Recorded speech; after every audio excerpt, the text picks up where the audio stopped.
धड़का हो। सुना जवन सुनर होला लड़का हो अनु खेलाड़ होला बड़का हो जवन सुनर होला लड़का हो खेलाड़ होला बड़का हो।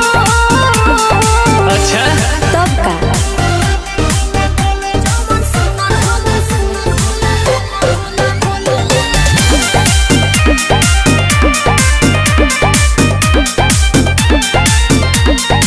बिलवा लगा के टाइम पास करेली सो रोज नया लइका तलाश करेली सो। देखो ढेर बोल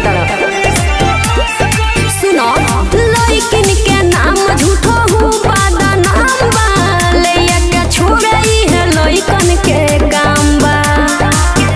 देखी मारेली सो आँख या देखावेली सो दांत फीदा होला कुंवारा।